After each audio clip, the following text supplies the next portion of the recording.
Hello नमस्ते, एक बार फिर से स्वागत है आपका अपना यूट्यूब चैनल आर के कोचिंग सेंटर में। तो ये वीडियो उनके लिए बहुत ही खास होने वाला है जो बच्चे इस साल यानी कि 2023 में बीएड एंट्रेंस एग्ज़ाम देना चाहते हैं, और उसके लिए भी बहुत इंपॉर्टेंट क्लास है जो बच्चे किसी भी प्रकार से कंपटीशन से जुड़े हुए हैं। तो वीडियो के अंत तक बने रहिएगा, और अगर चैनल पर नहीं है तो सब्सक्राइब कर लीजिएगा। तो आज हम लोग एक बार फिर से डिस्कस करेंगे जीके। जो बच्चे बीएड एंट्रेंस देना चाहते हैं इस साल एंट्रेंस के एग्ज़ाम, उसको 40 नंबर का जीके पूछा जाता है। ठीक है, तो 40 में से 40 लाना है, तो क्लास से जुड़ जाइए और रेगुलर बने रहिए, आपको ज़रूर फ़ायदा होगा। चलिए, तो आज का पहला क्वेश्चन ये रहने वाला है। और हाँ, जो भी बच्चे नए हैं उसको मैं बता दूं कि इस पर सिर्फ और सिर्फ जीके का क्लास मिलता है। मेरा एक और चैनल है राम कमल सर के नाम से, सर्च कीजिएगा, वहाँ पे आपको मिलेगा 25 नंबर की तैयारी वहाँ कराई जाएगी। ठीक है, तो देखिए पहला क्वेश्चन क्या है आपका कि a brief history of time from the big bang to black holes नाम पुस्तक किसके द्वारा लिखी गई थी। इसका जवाब क्या होगा, तो इसका सही जवाब चले जाएंगे आपका ऑप्शन सी। ये लिखा गया था स्टीफन डब्ल्यू हॉकिंस के द्वारा। स्टीफन डब्ल्यू हॉकिंस के द्वारा ये पुस्तक लिखा गया था, याद रखेंगे। चलिए नेक्स्ट क्वेश्चन क्या है, कलकत्ता खाली स्थान ईस्वी में स्थापित किया गया था। ये बहुत अच्छा क्वेश्चन है, ये सभी बच्चों को पता होना चाहिए कि आखिर कलकत्ता जो है इसकी स्थापना कब हुआ था। तो इसकी स्थापना हुई थी 1690 ईस्वी में, ये याद रखेंगे आप लोग, 1690 ईस्वी में। चलिए नेक्स्ट क्या है, नेक्स्ट है कि बैक्टीरियोफेज शब्द का प्रयोग किया, किसने किया था, क्या होना चाहिए इसका सही जवाब। तो यहाँ पर सही जवाब चले जाएंगे आपका ऑप्शन ए के साथ। ऑप्शन ए, ऑप्शन ए में क्या है, फेलिक्स डी हेरले। क्या है, फेलिक्स डी हेरले, याद रखना है। बैक्टीरियोफेज शब्द का प्रयोग सबसे पहले इसने किया था। उसके बाद अगला क्वेश्चन पे आएंगे, और 59 में क्या है, एचई लक्ष्य यानी कि एचई टारगेट संरक्षण के लक्ष्य को विश्व किस वर्ष तक प्राप्त कर पाएगा। तो इसका सही जवाब चले जाएंगे आपका ऑप्शन बी। ठीक है, और ये हालांकि करंट क्वेश्चन है, 2019 में पूछा गया क्वेश्चन है, तो ये आपके एग्जाम में नहीं आ सकता है। उसके बाद है कृषि पारिस्थितिक तंत्र के विकास का उद्देश्य टिकाऊ और आत्मनिर्भर होता है, इसे किस रूप में जाना जाता है। 4 ऑप्शन है, इसका सही जवाब चले जाएंगे आपका ऑप्शन सी के साथ, जैव संपोषित कृषि। क्या हो जाएंगे, जैव संपोषित कृषि, याद रखने आपको, जैव संपोषित कृषि। चलिए अब 61 में क्या है कि सब्जियों और रसोई की जड़ी बूटियों की खेती के रूप में जाना जाता है। तो इसका सही जवाब चले जाएंगे आपका ऑप्शन डी के साथ, सब्जियों की खेती। क्या हो जाएंगे, सब्जियों की खेती। तो ये इसका सही जवाब है। चलिए अगला क्या है, अगला है कि निम्नलिखित में कौन सा शहर श्रीलंका की प्राचीन राजधानी थी, यानी कि श्रीलंका की पुराना वाला राजधानी पूछ रहा है आपसे कौन सा है। तो इसका सही जवाब चले जाएंगे आपके ऑप्शन डी, अनुराधापुरम। क्या हो जाएंगे, अनुराधापुरम। और ये क्वेश्चन बहुत ही इम्पोर्टेंट है। ठीक है, बहुत इम्पोर्टेंट है, सबको पता होना चाहिए। चाबहार पोर्ट यानी कि चाबहार बंदरगाह, पोर्ट को हिंदी में बंदरगाह कहते हैं, तो चाबहार पोर्ट कहाँ स्थित है ये आपको बतलाना है। तो 63 का बिल्कुल सही जवाब हो जाएंगे आपका ऑप्शन बी, यानी कि ईरान में स्थित है। कहाँ पे, ईरान में। चलिए अब नेक्स्ट देखेंगे, नेक्स्ट 64 में क्या है कि वन्य जीव अभ्यारण्य जहाँ कोई भी पेड़, झाड़ियाँ, जड़ी बूटियाँ और कई प्रकार के जानवरों जैसे कि बंदर, पक्षी, हाथी, सांप, मेढक इत्यादि को देखा जा सकता है, इस अभ्यारण्य का संभावित स्थान है। तो देखिए इसका जो बिल्कुल राइट जवाब हो जाएंगे आपका उष्णकटिबंधीय क्षेत्र। क्या हो जाएंगे, उष्णकटिबंधीय क्षेत्र, इसका बिल्कुल सही जवाब है। जहाँ पे अभ्यारण्य देखे जाते हैं वो कैसा क्षेत्र होता है, उष्णकटिबंधीय क्षेत्र। चलिए अब 65 नंबर क्वेश्चन की बात करें, तो इसको मैं नहीं बताऊंगा, क्यों, क्योंकि ये करेंट क्वेश्चन है 2018 का। ठीक है, ये आपके एग्जाम में नहीं आएगा। ठीक है, चलिए अगला क्या है 66 में कि भारत को एक आत्मनिर्भर और एक स्व उत्पादक अर्थव्यवस्था के रूप में स्थापित करना किस पंचवर्षीय योजना का प्राथमिक लक्ष्य था।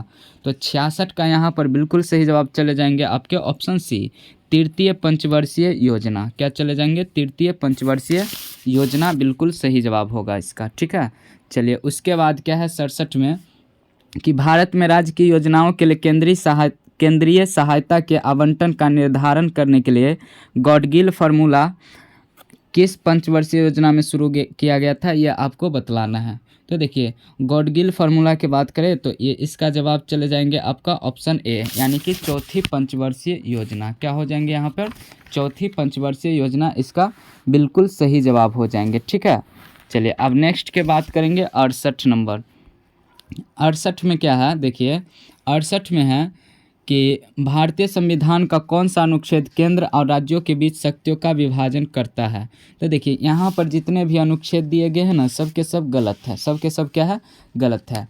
ठीक है, इसलिए इसका जवाब यहाँ से नहीं मिल पाएगा। ठीक है, तो भारतीय संविधान की 7वीं अनुसूची में केंद्र और राज्य के बीच शक्तियों का विभाजन किया गया है।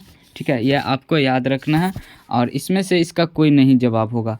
देखिए 69 का बात करें तो 69 का चले जाएंगे आपके ए। क्वेश्चन क्या था कि वेल्स की राजधानी निम्नलिखित में कौन सी है? तो वेल्स की राजधानी याद रखना कार्डिफ। क्या याद रखना? कार्डिफ।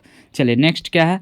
वाशिंगटन डीसी किस नदी के किनारे पर स्थित है? चलिए ये तो अच्छा क्वेश्चन है, इसका सही जवाब हो जाएंगे पोटोमेक। वाशिंगटन डीसी आप लोगों को पता होगा अमेरिका की राजधानी है। कहाँ की? अमेरिका की, संयुक्त राज्य अमेरिका की राजधानी है। तो इसका सही जवाब चले जाएंगे ऑप्शन बी के साथ। उसके बाद देखिए ये भी आपके लिए फ़ायदेमंद नहीं है क्योंकि ये उस समय का करेंट था। ठीक है, 70वां गणतंत्र दिवस में कौन था? तो इसका जवाब हो जाएंगे आपका ऑप्शन ई, ये थे अतिथि के रूप में। ये याद नहीं रखना आपको। 72 ये इम्पोर्टेंट क्वेश्चन है। ठीक है, महावीर स्वामी हो या भगवान बुद्ध हो, इन सबको अच्छे से पढ़ के जाइएगा, क्वेश्चन आता है यहाँ से। तो इसका सही जवाब चले जाएंगे आपका ऑप्शन ए। क्वेश्चन था कि बुद्ध ने किस भाषा में उपदेश दिया? तो पाली भाषा में, याद रखेंगे। चलिए नेक्स्ट क्या है? दिल्ली सल्तनत खालिस्तान के आक्रमण के कारण वास्तव में समाप्त हो गया। तो किसके आक्रमण के कारण? तो याद रखना आपको तैमूर लंग के आक्रमण के कारण दिल्ली सल्तनत जो था ये समाप्त हो गया। उसके बाद 74 नंबर क्वेश्चन की बात करें तो 74 में क्या है? हैदराबाद में 4 मीनार का निर्माण किसने कराया था? यह भी अच्छा क्वेश्चन है, इसका सही जवाब हो जाएंगे कुली कुतुब शाह। क्या हो जाएंगे? कुली कुतुब शाह जो है हैदराबाद में 4 मीनार का निर्माण कराया था। चलिए नेक्स्ट बात करें तो बंगाल का पहला गवर्नर जनरल कौन था? ये भी बहुत सुंदर क्वेश्चन है, ये आपको जवाब देना है। तो इसका बिल्कुल सही जवाब की बात करें तो यहाँ पे ऑप्शन डी चले जाएंगे, लॉर्ड हेस्टिंग्स। क्या हो जाएंगे आपके? लॉर्ड हेस्टिंग्स, याद रखेंगे। उसके बाद 76 की बात करें तो 76 में क्या है आपका? चलिए 76 की बात करते हैं आप। चलिए 76 क्या है कि वंदे मातरम पहली बार भारतीय राष्ट्रीय कांग्रेस के खालिस्तान स्थिति के अधिवेशन में गाया गया था। चलिए बतलाना है आपको इसका सही जवाब। तो देखिए यहाँ पर इसका सही जवाब चले जाएंगे आपका ऑप्शन सी के साथ। 1896 में पहली बार गाया गया था, ये आपको याद रखना है। चलिए उसके बाद अगर बात करें कि वंदे मातरम जो होती है उसको गाने में कितना समय लगता है, तो याद रखेंगे 65 सेकेंड का टाइम लगता है। कितना? 65 सेकेंड। और 26 जनवरी 1950 को अपनाया गया था इसको गीत के रूप में, राष्ट्रीय गीत के रूप में। यह एक उपन्यास है बंकिम चंद्र चटर्जी का आनंदमठ, उससे लिया गया है। चलिए इसका बात करते हैं आप। 77 नंबर क्वेश्चन क्या है कि मोहनदास करमचंद गांधी खालिस्तान के दौरान महात्मा गांधी बने? तो ये बने थे चंपारण सत्याग्रह आंदोलन जो हुआ था बिहार में 1917 में, उसके दौरान ये गांधी जी बने थे, महात्मा गांधी बने थे। ठीक है, तो ऑप्शन ए याद रखिएगा, चंपारण सत्याग्रह। चलिए अब अगला की बात करेंगे और अगला क्वेश्चन बहुत इंपॉर्टेंट है, आप लोग बचपन में भी पढ़े होंगे और नहीं पढ़े हैं तो यहाँ पढ़ लीजिए। मॉर्निंग स्टार की बात करें या इवनिंग स्टार की बात करें, दोनों ही कंडीशन में आपका जवाब जाएगा ऑप्शन बी के साथ। शुक्र ग्रह को कहा जाता है। किसको कहा जाता है?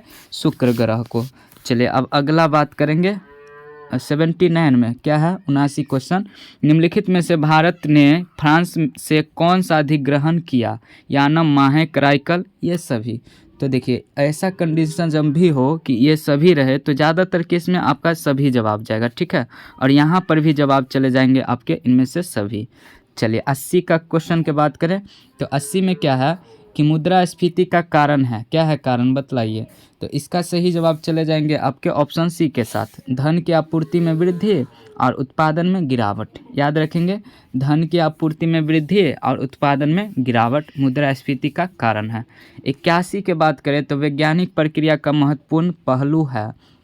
तो 81 का सही जवाब क्या हो जाएंगे आपके, ऑप्शन बी हो जाएंगे परिकल्पना। वैज्ञानिक प्रक्रिया का महत्वपूर्ण पहलू की बात करें तो वो है परिकल्पना। क्या है, परिकल्पना है, याद रखेंगे।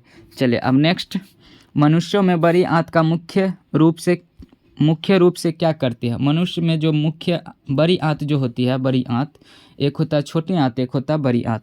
तो मुख्य रूप से क्या करते हैं, तो वो अवशोषण करते हैं। क्या करते हैं, अवशोषण करते हैं। चलिए नेक्स्ट बात करेंगे 83 नंबर, ये भी अच्छा क्वेश्चन है, बहुत अच्छा क्वेश्चन है। अम्लीय वर्षा इसलिए होती है क्योंकि, कारण क्या है, कारण बताना है आपको। तो ऑप्शन बी चला जाएगा इसका सही जवाब, ठीक है। क्योंकि जीवाश्म ईंधन के जलने से वातावरण में कार्बन, नाइट्रोजन और सल्फर के ऑक्साइड निकलते हैं, जिसके कारण वायु प्रदूषित हो जाते हैं और अम्लीय वर्षा होती है। और अम्लीय वर्षा के पीएच मान की बात करें तो 5.6 से कम होते हैं, याद रखना आपको। चलिए नेक्स्ट बात करते हैं, ऑटोट्रॉफिक जीवों में शामिल है, कौन शामिल है ये आपको जवाब देना है। तो 84 का सही जवाब हो जाएंगे आपका सी, हरे पौधे और कुछ जीवाणु। याद रखेंगे, हरे पौधे और कुछ जीवाणु शामिल है ऑटोट्रॉफिक जीवों में। अब नेक्स्ट बात करेंगे, नेक्स्ट क्या है आपका, पानी में अल्कोहल की घुलनशीलता के कारण होती है, क्या होती है बतलाइए। तो इसका सही जवाब हो जाएंगे आपके हाइड्रोजन बॉन्डिंग। क्या हो जाएंगे, हाइड्रोजन बॉन्डिंग, हाइड्रोजन बॉन्डिंग होते हैं। अब अगला क्वेश्चन की तरफ रुख करेंगे और 86 में क्या है, 86 नंबर क्वेश्चन है कि निम्नलिखित में से किसमें सबसे अधिक गैर धात्विक लक्षण है, यानी कि अधात्विक गुण के बात करें तो इसका सही जवाब चले जाएंगे आपका ऑप्शन ऑप्शन डी। फ्लोरीन में सबसे अधिक गैर धात्विक लक्षण है इनमें से, ठीक है। चलिए नेक्स्ट के बात करते हैं, आर्कियोप्टेरिक्स जीवाश्म अवशेष खालिस्तान के बीच की एक कड़ी है, ठीक है। तो इसका सही जवाब चले जाएंगे आपका ऑप्शन बी, सरीसृप और पक्षी के बीच का एक कड़ी है, ये आपको याद रखना। चलिए नेक्स्ट, ये भी बहुत अच्छा क्वेश्चन है और ये तो सब बच्चों को पता होना चाहिए। भारत में प्रत्येक वर्ष 28 फरवरी को राष्ट्रीय विज्ञान दिवस मनाया जाता है।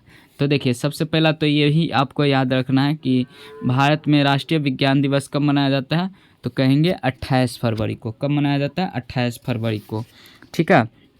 तो मनाया जाता है, ऑप्शन है कि रमन प्रभाव की खोज को चिन्हित करने के लिए, सर सीवी रमन के जन्म दिवस पर। क्या हो जाएंगे इसका सही जवाब, 4 ऑप्शन है तो इसका सही जवाब चले जाएंगे आपका ऑप्शन ए, रमन प्रभाव की खोज को चिन्हित करने के लिए यह मनाया जाता है, ठीक है। डॉक्टर सीवी रमन जो थे ना, उन्होंने रमन प्रकाश की खोज की थी, रमन प्रभाव के, जिसके कारण प्रत्येक वर्ष 28 फरवरी को राष्ट्रीय विज्ञान दिवस मनाया जाता है। चलिए अब अगला क्वेश्चन की तरफ रुख करेंगे और 89 नंबर क्वेश्चन क्या है, MRI का अर्थ क्या होता है। चलिए आप लोग सुने होंगे, अगर नहीं सुने हैं तो कोई दिक्कत नहीं है। इसका फुल फॉर्म होता है आपका मैग्नेटिक रेजोनेंस इमेजिंग, ठीक है। तो चिकित्सा में यूज किए जाते हैं, मेडिकल क्षेत्र में। तो इसका सही जवाब चले जाएंगे आपका ऑप्शन बी, मैग्नेटिक का मतलब हो गया चुंबकीय, मैग्नेटिक मतलब क्या हो गया, चुंबकीय, और रिजोनेंस इमेजिंग, चुंबकीय अनुनाद इमेजिंग, ये होता है इसका फुल फॉर्म। चलिए अब नेक्स्ट, अगर 10वां में अच्छे से पढ़े हैं तो आपको याद होगा, और नहीं पढ़े कोई दिक्कत नहीं, अभी याद कर लेंगे। गनमेटल में शामिल है, तो गनमेटल में क्या शामिल है ये आपको बताना है। तो यहाँ पर इसका सही जवाब चले जाएंगे ऑप्शन डी के साथ, Cu 90% और Sn 10%, ठीक है। Cu 90% और Sn 10%, ये आपको याद रखना है, ठीक है। चलिए अगला बात करते हैं। 91 नंबर क्वेश्चन क्या कहता है कि निम्नलिखित में कौन सा भौतिक परिवर्तन नहीं है। भौतिक परिवर्तन और रासायनिक परिवर्तन आप लोग जानते होंगे। तो देखिए वाष्प के लिए पानी का उबलना, तो ये तो भौतिक परिवर्तन ही है। तरल पानी के लिए बर्फ़ का पिघलना, ये भी है। पानी में नमक का विघटन, तरलीकृत पेट्रोलियम गैस LPG का दहन। तो देखिए कोई भी चीज़ अगर जलता है ना तो वो आपका रासायनिक परिवर्तन होता है। क्या होता है, रासायनिक परिवर्तन, लेकिन कुछ को छोड़ करके, ठीक है। जैसे बल्ब का जलना, ये रासायनिक परिवर्तन नहीं है, भौतिक परिवर्तन है। चलिए अब नेक्स्ट 92 में क्या है कि अंतर्राष्ट्रीय जैविक विविधता के लिए अंतर्राष्ट्रीय दिवस हर वर्ष खालिस्तान को मनाया जाता है। तो 92 का सही जवाब क्या होना चाहिए, तो 92 का सही जवाब चला जाएगा आपका ऑप्शन डी, 22 मई को मनाया जाता है। अंतर्राष्ट्रीय जैविक विविधता के लिए अंतर्राष्ट्रीय दिवस हर वर्ष मनाया जाता है आपका 22 मई को, 22 मई को याद रखेंगे। चलिए नेक्स्ट, डीऑक्सीराइबोज न्यूक्लिक एसिड, इसका फुल मतलब शॉर्टकट होता है DNA। इसको DNA आप लोग देखते होंगे, सुनते भी होंगे, DNA का नाम, इसी का फुल फॉर्म है डीऑक्सीराइबोज न्यूक्लिक एसिड। उसमें खाली स्थान नहीं रहता है, क्या नहीं रहता है ये आपको बताना है। तो इसमें ना यूरेसिल नहीं पाया जाता है, क्या नहीं पाया जाता है, यूरेसिल नहीं रहता है, ठीक है, यूरेसिल आपका नहीं रहता है। उसके बाद 94 नंबर क्वेश्चन क्या है देख लीजिए। 94 में है कि प्रक्रिया के माध्यम से युग्मक का निर्माण होता है। किस प्रक्रिया के माध्यम से युग्मक का निर्माण होता है ये आपको बताना है। तो इस प्रक्रिया का नाम है अर्धसूत्रीय विभाजन। क्या नाम है, अर्धसूत्रीय विभाजन। उसके बाद 95 और आज का लास्ट क्वेश्चन और बहुत इंपॉर्टेंट भी है, निम्नलिखित में कौन सा पानी में घुलनशील है। तो दो तरह के विटामिन पाए जाते हैं, जो एक वसा में घुलता है और एक पानी में। तो यहाँ पर हो जाएंगे आपका ऑप्शन सी, विटामिन बी और सी। विटामिन बी और सी जो है ये पानी में घुलता है, ठीक है, तो याद रखेंगे। इस तरह से आज टोटल 40 क्वेश्चन थे, ठीक है, तो 40 क्वेश्चन कंप्लीट हो गया और ये जितने भी क्वेश्चन थे सब के सब पूछे गए क्वेश्चन थे। तो आप बार बार देख के रिवाइज कीजिए। और जो बच्चे बीएड के एंट्रेंस एग्ज़ाम देना चाहते हैं वो मेरे एक और चैनल है राम कमल सर करके, उस पर जाइए, वहाँ आपको 25 नंबर की तैयारी फ़िलहाल कराई जाती है, ठीक है। तो वहाँ से भी आप लोग वीडियो देखिए और जीके आपके 40 नंबर के पूछे जाते हैं। तो फिर से मिलेंगे अगले वीडियो में, तब तक के लिए बाय बाय।